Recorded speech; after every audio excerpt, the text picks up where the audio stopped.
یفقہوا قولی. سورۃ الفاتحہ. بسم اللہ الرحمن الرحیم. الحمد للہ رب العالمین الرحمن الرحیم مالک یوم الدین. ایاک نعبد و ایاک نستعین. اہدنا الصراط المستقیم صراط الذین انعمت علیہم غیر المغضوب علیہم ولا الضالین. آمین. شروع کرتی ہوں اللہ کے نام سے جو بے انتہا مہربان نہایت رحم فرمانے والا ہے. تعریف اللہ ہی کے لیے ہے جو تمام کائنات کا رب ہے، رحمان اور رحیم ہے، روز جزا کا مالک ہے. ہم تیری ہی عبادت کرتے ہیں اور تجھی سے مدد مانگتے ہیں.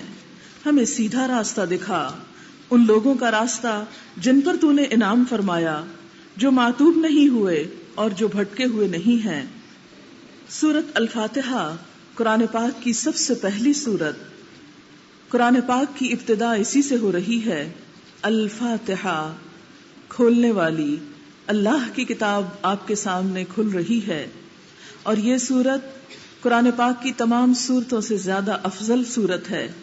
اس کی فضیلت کا اندازہ اس سے بھی لگایا جا سکتا ہے کہ ہر نماز کی ہر رکعت میں اس سورت کو پڑھنا لازم قرار دیا گیا. زندگی میں ہم سب سے زیادہ قرآن پاک کے اسی حصے کا مطالعہ کرتے ہیں. ہر روز کم از کم 17 بار، 17 فرائض ہیں دن کے، کم از کم 17 بار اس سورت کو اپنے زبان سے ادا کرتے ہیں. اور یہ وہ سورت ہے کہ جس جیسی کوئی سورت پچھلی کسی کتاب میں نازل نہیں ہوئی. یہ ایک خاص عنایت ہے اور رحمت ہے اللہ کی طرف سے. نبی اکرم صلی اللہ علیہ وسلم کو فرمایا گیا وَلَقَدْ آتَيْنَاكَ سَبْعًا مِّنَ الْمَثَانِي وَالْقُرْآنِ الْعَظِيمِ، کہ یقیناً ہم نے آپ کو 7 بار بار دہرائی جانے والی آیات عطا کی ہیں، اور وہ آیات یہی قرآن حکیم کی سورت الفاتحہ ہے. اس کی ابتدا الحمدللہ سے ہوتی ہے. الحمدللہ، سب تعریف اللہ کے لیے. اگر تعریف اللہ کے لیے تو گویا دل کے سارے جذبات اور احساسات اور شکر سب اسی ذات کے لیے. کیوں آخر؟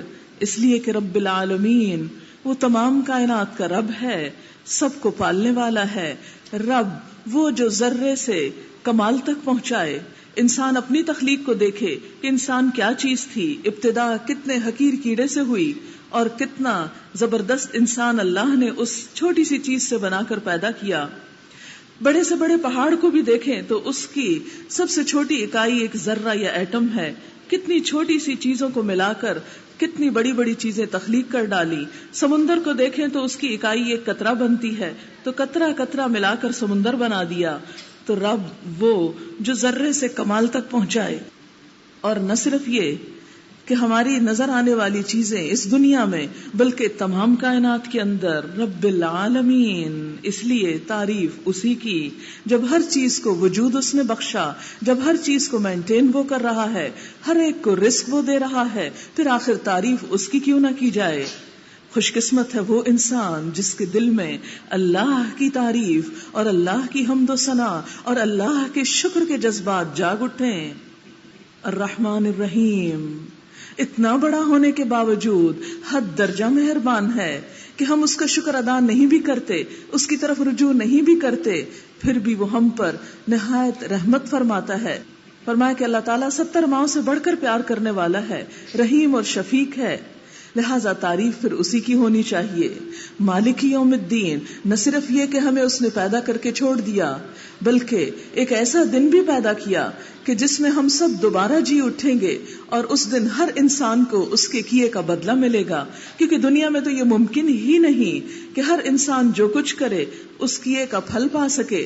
لہٰذا یہ اس کی رحمت ہے کہ اس نے وہ دن بنایا جب سب کو انصاف دیا جا سکے. اس لیے بھی ہم شکر اسی کا ادا کرتے ہیں. جو رب اتنا عظیم ہے پھر عبادت بھی اسی کی ہونی چاہیے. ایاک نعبد، صرف تیری ہم عبادت کرتے ہیں. و ایاک نستعین، صرف تجھ سے ہم مدد چاہتے ہیں. اس لیے کہ عبادت ایک مشکل دعویٰ ہے، ایک مشکل کام ہے، اور اس کے لیے اس کی مدد کا ہونا نہایت ضروری ہے. اور نہ صرف یہ کہ عبادت میں بلکہ زندگی کے ہر کام میں یہی وجہ ہے کہ ہم دیکھتے ہیں کہ بڑے بڑے انبیاء علیہم السلام، بڑے بڑے اولیاء اور بڑے بڑے اللہ کے نیک بندوں نے ہر مشکل میں اسی کو پکارا، ایاک نستعین، صرف تجھ سے ہم مدد چاہتے ہیں، کسی اور سے نہیں. اس لیے کہ جب انسان یہ سمجھتا ہے کہ کوئی اور اس کی مدد کر سکتا ہے تو پھر وہ اللہ کی عبادت میں خالص نہیں رہ سکتا. تو صرف اللہ کی عبادت اسی صورت ہو سکتی ہے جب مدد بھی صرف اسی سے مانگی جائے. اہدنا الصراط المستقیم، مانگنے والی تو بہت سی چیزیں ہیں، لیکن سب سے زیادہ جو چیز مانگی جانی چاہیے وہ ہدایت ہے. باقی چیزیں تو اللہ نے ہمارے مانگے بغیر ہم کو دے دی. ہمارے یہ ہاتھ پاؤں، ہماری آنکھیں، ہمارے کان، ہماری زبان، یہ سب کچھ ہم نے کب مانگا تھا اللہ سے؟ یہ جتنی بھی نعمتیں ہم کو ملی، والدین کی شکل میں، اولاد کی شکل میں، انسانوں کی شکل میں، دیگر کھانے پینے کی نعمتوں کی شکل میں، یہ سب کچھ اللہ نے ہمارے طلب کرنے سے پہلے ہی، ہمارے دنیا میں لانے سے پہلے ہی ہمارے لیے سب کچھ فراہم کر دیا. لیکن اس کے بعد سیدھے رستے کی تلاش اس نے انسان پر چھوڑی کہ جس کے اندر طلب ہوگی، تڑپ ہوگی، جو تلاش کرے گا، جو مانگے گا، جو مجھ سے رجوع کرے گا، میں اسی کو دوں گا.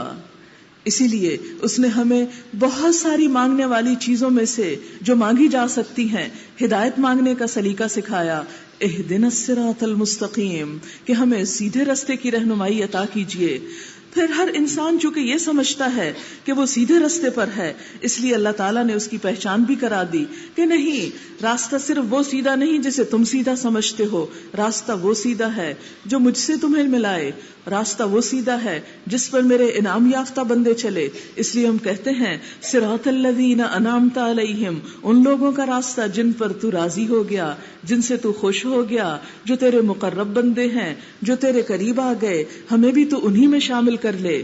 غیر المغضوب علیہم، ان لوگوں کا راستہ نہیں چاہیے جن سے تو غضبناک ہوا، جن پر تو ناراض ہوا، اور اس سے مراد یہود ہیں. ولا الضالین، اور نہ بھٹکنے والوں کا راستہ چاہیے. اس لیے کہ کوئی انسان خواہ کتنی بھی جاں فشانی کے ساتھ کسی راستے پہ چلا جا رہا ہو، کتنی بھی محنت کر رہا ہو، کتنا بھی سرمایہ خرچ کر رہا ہو، لیکن اگر وہ راستہ منزل تک نہیں لے کر جاتا تو اس کی تمام انرجی، اس کا مال، اس کی کوشش، سب کچھ ضائع ہو کر رہ جائے گا.